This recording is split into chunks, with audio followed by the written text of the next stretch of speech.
Tantor Audio, a division of Recorded Books, presents Woman Walking Ahead, in Search of Catherine Weldon and Sitting Bull, by Eileen Pollack, narrated by Emily Beresford. Look, Catherine, there are no more demons outside the door. The white wolf drags its shawled tail into the high snow through the pine lances, the blood dried round its jaw. It is satisfied. Come to the crusted window, blind as it is with the ice, through the pain's cataract. See, it's finished. It's over, Catherine. You have been saved. Derek Walcott, Omeros. Part 1. 1. Leaving Brooklyn. Years ago, in graduate school, one of my professors suggested I write a book about a mysterious white woman who lived with Sitting Bull during the last years of his life. This woman and her son took a train to the Dakotas and moved in with Sitting Bull.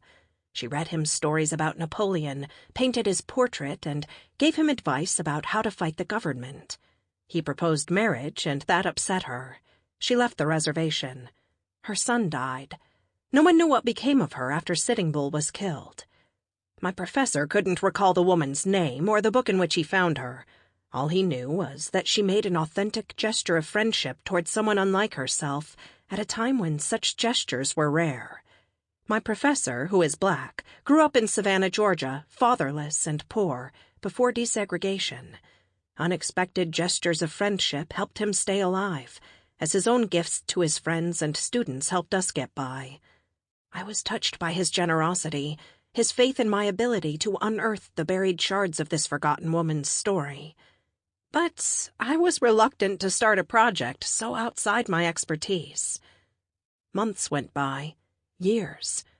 One snowy afternoon, I was wandering the stacks of the Boston Public Library when I came across a biography of Sitting Bull published in 1932 by a writer named Stanley Vestal.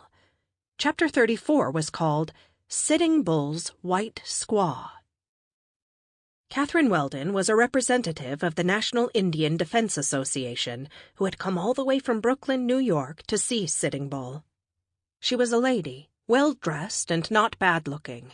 Indeed, overdressed, with many showy rings and brooches and fashionable clothes. Her hair was graying, for she was nearing, if she had not already reached, that age at which some women suffer a change and do unaccountable things. A strange apparition at Standing Rock. In another of Vestal's books, I found copies of 3 letters Weldon wrote to Sitting Bull, along with a letter she wrote to Red Cloud, chief of the Oglala Sioux at Pine Ridge, and 5 notes she sent the agent in charge of Standing Rock, the reservation where Sitting Bull lived.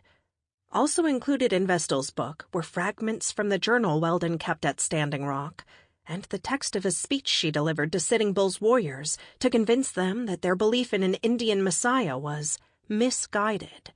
Her voice was flighty, temperamental, manipulative, brash.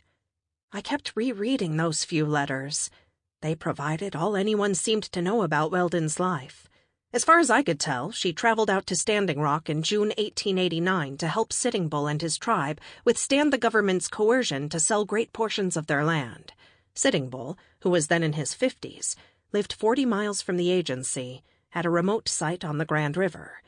Bitter and despairing, he was recovering from a nearly fatal bout of pneumonia. Yet he roused himself from his sickbed and drove all that way to meet her.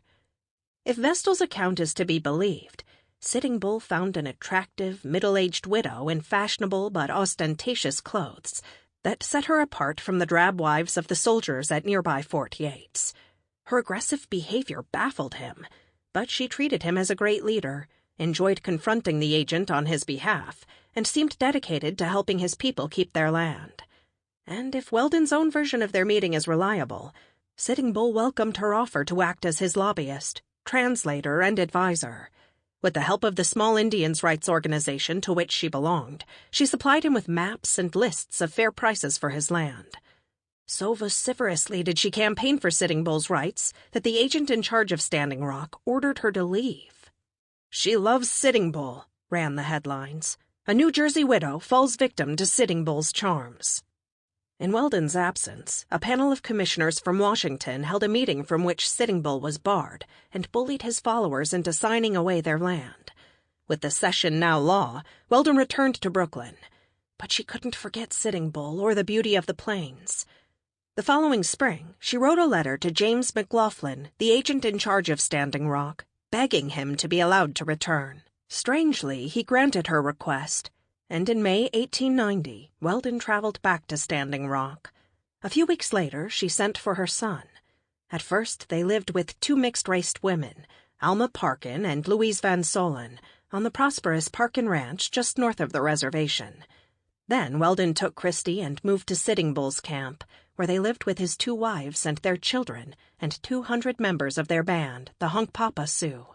Weldon joined the women in their chores and kept her friends alive during the ferocious drought that year by selling her possessions. Toka Heya Mani Win, they named her, woman walking ahead. If one credits Weldon's diary, Sitting Bull considered her a friend. He even proposed marriage, but Weldon grew insulted and turned him down. Afterward, they had a more serious fight. A religious ceremony called the Ghost Dance found its way to Standing Rock. The Indians believed that if they performed this dance, a Messiah would appear, wipe out all the whites, and bring back the dead Indians, along with herds of buffalo, fresh grass, and vanished game.